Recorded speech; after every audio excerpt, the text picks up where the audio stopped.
আলমে তাসওফটা কি? মলফুজাতে নাসারিয়া। মলফুজাতে নাসারিয়াটা তুমি একটু বাইর করো, 31 পৃষ্ঠা শুরু করো। মানে প্রথম অধ্যায়টা বসালো, আমি দাঁড়াইতে বাইর করে এলো, তারপর বাড়ি হয়ে গেছে প্রথমই। হ্যাঁ, বাস এনে প্রথম কি আছে একবারে বিশ্বাস করার জন্য। হ্যাঁ, হেডলাইনটা কি? তাসওফ। বাস এটাই আমাদের, এটাই আমার কথা, বক্তব্যটা এইটাই আমাদের। নাসারউদ্দিন, আমি তো কয়েক মাস মানে কয়েক সপ্তাহ যাবতেই এলমে তাসওফ সম্পর্কে আলোচনা করতেছি। আমাদের তালিমি মারফত এখানে আছে, খুলে দেখবেন আল্লামা মুহিবুল্লাহ বিহারির একটা সংজ্ঞা, সেখানে মুসল্লাম মুস সবুতের মধ্যে সংজ্ঞাটা পাইবেন। মুসল্লাম মুস সবুত আল্লামা মুহিবুল্লাহ বিহারি, তিনি 1200 হিজরির দিকে ইন্তেকাল করেন। সর্বপ্রথম আমাদের নাসারউদ্দিন আহমদ রহমতুল্লাহ 9 পৃষ্ঠা বা 11 পৃষ্ঠায় বোধ হয়, একেবারে প্রথমেই দেখো, আমরা মামুন বার করেন। হ্যাঁ, সেখানে আছে হুয়া তাসাউফুল বাহিসু আনিল আহওয়ালিল কালবিয়াতিল্লাতি হিয়াল বেজদানিয়াতু। নাসারউদ্দিন আহমদ রহমতুল্লাহ বাংলা করছেন, তাসাউফটা হইল আহওয়ালে কালবিয়া, কলবের হাল নিয়ে আলোচনা করে। হালের বহু বচন আহওয়াল, আহওয়ালকে নিয়ে আলোচনা করে। এটা হইল তাসাউফ, কলবের হাল নিয়ে আলোচনা করে। এই সম্পর্কে বিভিন্ন সংজ্ঞা আপনাদের কাছে আমি দিছি। একটা সংজ্ঞা আমি দিছি চারিতরিকা সাজার মধ্যে, আমাদের আবু আলী রুদবারি রহমতুল্লাহ, যার নকশবন্দিয়া মুজাদ্দেদিয়ার সিলসিলাটা যদি দেখেন, ওনার নামটা 12 নম্বরে আছে। নকশবন্দিয়া মুজাদ্দেদিয়া তরিকায় ওনার নামটা 12 নম্বরে আছে। কি বলছি, কি নামটা বলছি কামাল সাহেব? আপনি শুনে গেছেন, কিন্তু 3 সপ্তাহ আগে আসলো। 12 নম্বর নামটা কোন? নামটা কোন? হ্যাঁ, নকশবন্দিয়া মুজাদ্দেদ আবু আলী রুদবারি রহমতুল্লাহ আলাইহি। আবু আলী রুদবারি নামটা আবার খেয়াল করেন, আবু আলী রুদবারি রহমতুল্লাহ আলাইহি। মনে তো মনে আছে, রুদবারি 12 নম্বর সিরিয়ালে ওনার নাম। নকশবন্দিয়া মুজাদ্দেদ একবার শেষে চলে যান। ওনার 328 হিজরিতে তিনি ইন্তেকাল করছেন। তিনি তাসাউফের যে সংজ্ঞাটা দিয়েছেন, এই সংজ্ঞাটা বড় চমৎকার। বুঝতে খুব সহজ, যে এই তাসাউফ নিয়ে কিন্তু অনেক হচ্ছে আমাদের দেশে। তাসাউফের নামে ভণ্ডামিও কিছু হচ্ছে, শরীয়তের খেলাফ কিছু কাজ হচ্ছে। অনেক সময় কবরকে সাজদা দিচ্ছে, পীরকে সাজদা দিচ্ছে, সবগুলাই তাসাউফের নামেই হচ্ছে। তো সেখানে আবু আলী রুদবারি চমৎকার সংজ্ঞা দিচ্ছেন, যে পার্থিব জীবনকে দূরে নিক্ষেপ করে আল্লাহর পছন্দনীয় পূর্ণ মানব অর্থাৎ নবী করিম সাল্লাল্লাহু আলাইহি সাল্লামের ইত্তেবা করার নাম হইল তাসাউফ। কথাটা ক্লিয়ার? জিনিসটা ক্লিয়ার, যে পার্থিব জীবনটাকে দূরে রাখবেন, পার্থিব জীবনটাকে দূরে রেখে আল্লাহর পছন্দনীয় পূর্ণ মানবকে নবী করিম সাল্লাল্লাহু আলাইহি সাল্লাম ওনার ইত্তেবা করার নাম হইল তাসাউফ। কাজে এখানে দেখেন নবী শানটাও কিভাবে ফুটিয়ে তুলছে, যে আল্লাহর পছন্দনীয় পূর্ণ মানব হইলেন একমাত্র নবী করিম সাল্লাল্লাহু আলাইহি সাল্লাম, আর পৃথিবীতে কেউই নাই। তার ইত্তেবা করা, তার অনুসরণ করা, এইটা হইল এলমে তাসাউফ। এই তাসাউফ নিয়ে আমাদের কয়েক ডজন কথা চলতেছে, খুব আলোচনা করতেছিলাম। আরেকটা সঙ্গে আমি খুব চমৎকার করে দিয়েছিলাম, আপনাদের মনে আছে কিনা, যে তাসাউফটা এমন একটা জিনিস, মনোরম আচরণ নাম হইল তাসাউফ। 2 শব্দে তিনি ব্যবহার করছেন।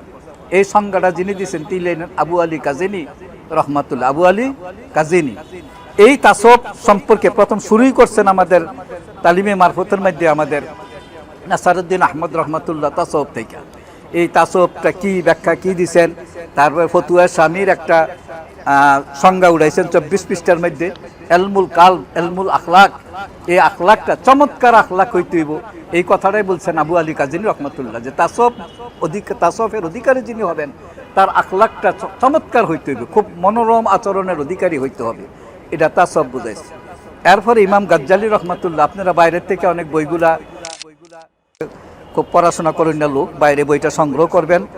ডক্টর ফকির আব্দুর রশিদ, সুফি আব্দুর রশিদ, তিনি সুফি দর্শন নিয়ে একটা বই লিখছেন। এই বইগুলা আমি যখন ঢাকা আহসানিয়া মিশনে তাসাউফের ডাইরেক্টর ছিলাম, 2006 সালে আমি অবসরে যাই, তখন ঢাকা আহসানিয়া মিশন আমারে ডাইরেক্টর হিসেবে নিয়োগ দেয়, আহসানিয়া ইনস্টিটিউট অফ সুফিজম। পৃথিবীর মধ্যে একমাত্র ইনস্টিটিউট এই আহসানিয়া মিশনের, এই ইনস্টিটিউটটা। আমাদের সারা পৃথিবীতেই তাসাউফটা চলছে পীর মাশায়েখদের খানকা ভিত্তিক, কোনো আলাদা ইনস্টিটিউট নাই। এখন আহসানিয়া মিশন প্রথম কোর্সটা যখন চালু করে, এটা প্রথম ডাইরেক্টর আমি। আমার আগে একজন ভারপ্রাপ্ত ছিলেন, একজন ধর্ম সচিব, তিনি এটা চালাইছেন কয়েকদিন। এরপরে আমার উপর দায়িত্ব আসলো, আল্লাহ পর্যন্ত 14 বছর এটার পরিচালক ছিলাম আমি। আমাদের অধীনে প্রায় 42 জন রিসোর্স পার্সন ছিল, তারা বক্তৃতা দিতেন। তো সেখানে এই বইগুলা প্রায় 250 বই আমাদের পাঠ্য ছিল। 3 মাসের একটা কোর্স, এর মধ্যে পরে গিয়ে অনেকে আসতে পারে না, মসজিদের ইমাম খতিবরা ছুটি পায় না, এটা আমরা 1 মাসে নিয়ে আসছি। এই 2019-এর পরে আর নতুন ডাইরেক্টর নিয়োগ এখনও কারোর দেয় নাই। আর আমারও রাখে তারা 65 বছর পর্যন্ত, আমাদের তারা 72 বছর পর্যন্ত রাখছে, বয়সের তারা একটা লিমিটেশন আছে। তো যাই আল্লাহ শুকুর, এই বইগুলো তখন পাঠ্য ছিল। সুফি দর্শন একটা বই আপনারা পাবেন, সুফি দর্শন বইটা আপনারা সংগ্রহ করবেন। এই বইটা যিনি লেখছেন ডক্টর ফকির আব্দুর রশিদ, ডক্টর ফকির আব্দুর রশিদ, তিনি রাজবাড়ী কলেজের, গভর্নমেন্ট কলেজের প্রিন্সিপাল। যখন বইটা আলেন, এখানে বইটা আপনারা সংরক্ষণ এই বাইরের লাইব্রেরিগুলোতেই পাইবেন। সেখানে তাসাউফের দিকটা এত সুন্দর করে তিনি ফুটাইয়ে তুলছেন, ইংরেজি শিক্ষিত লোক হিসাবে আমি দেখছি যে চমৎকার করে তুলে ধরছেন। কারোর বিরুদ্ধে একটা বলে নাই, কিন্তু চমৎকার করে তথ্যপূর্ণ তুলে ধরছেন। তিনি বলছেন যে এই জিনিসগুলো আমাদের সমাজে এই দলগুলো দিনের জন্য কাজ করতেছে, কিন্তু কেউই করে বাহ্যিক দিকটাকে নিয়ে, কেউই করে আভ্যন্তরীণ দিকটাকে নিয়ে। আভ্যন্তরীণ দিকটা অন্তরকে নিয়ে যে আলোচনা করে, এইটার নামেই তাসব, শঙ্কর কথাও অন্তর সম্পর্কীয় শাস্ত্র। এখন আমাদের মলফুজাতে নাসারিয়া, আপনারা নাসারুদ্দিন আহমদ রহমতুল্লাহ 11 পৃষ্ঠা 31 পৃষ্ঠা, সেখানে নাসারুদ্দিন আহমদ রহমতুল্লাহ আলাহে তিনি শুরুই করছেন তাসব দিয়া। কথাটা খেয়ালবেন, শুরুটাই করছেন তাসব দিয়া। বইটা আপনার আছে, মলফুজাতে নাসারিয়া আছে আপনাদের কাছে? নাই, অনেকের কাছেই নাই, মানে চেহারা স্রোতে কয় নাই। হ্যাঁ, থাকলে কি না পড়লে আপনারা প্রিন্সিপাল সাহেবের কাছে আছে? আছে, আমরা পইরেন মেহরবানি করে। আমরা তো অনেক শিক্ষিত লোক, কোনো সন্দেহ নাই। একটা বিশ্ববিদ্যালয় কলেজের প্রিন্সিপাল এবং 18 বছর ইমামতিও করছে। হ্যাঁ, অনেক জ্ঞানী গুণী লোক। তার মুশকিল হলে কি, ওনারা মানে বেশি শিক্ষিত হলে যা হয়, পড়াশোনা করার সময় পায় না। হ্যাঁ, বর্তমানে কিন্তু আধুনিক জ্ঞানটা অনেক বেড়ে গেছে। আপনি দেখবেন একজন সাধারণ 3-4 ছাত্ররা ইউটিউব দেখে যে নলেজগুলো, অতিরিক্ত নলেজগুলো তারা অর্জন করে ফেলতেছে। এটা ভালোর দিকে হোক, খারাপের দিকটা হোক, তাদের জ্ঞানের পরিধিটা কিন্তু অনেক ব্যাপক।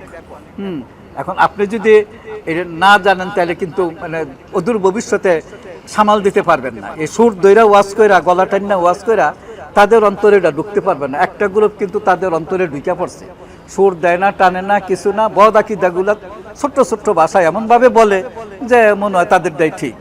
হ্যাঁ, আর আমাদের লোকগুলা সুর দেয়, গলা সুর দেয়, কত কিছু করে, টানে, কিন্তু মনের অন্তরে ঢুকতে পারে না। তাসাউফের জ্ঞানটা হলো রুহানিয়াতের জ্ঞান, অন্তর দিয়া, কলব দিয়া। আপনার চেহারার মধ্যে নূর থাকা লাগবে, কথার মধ্যে নূর থাকা লাগবে, এবং কলবের মধ্যে নূর থাকা লাগবে।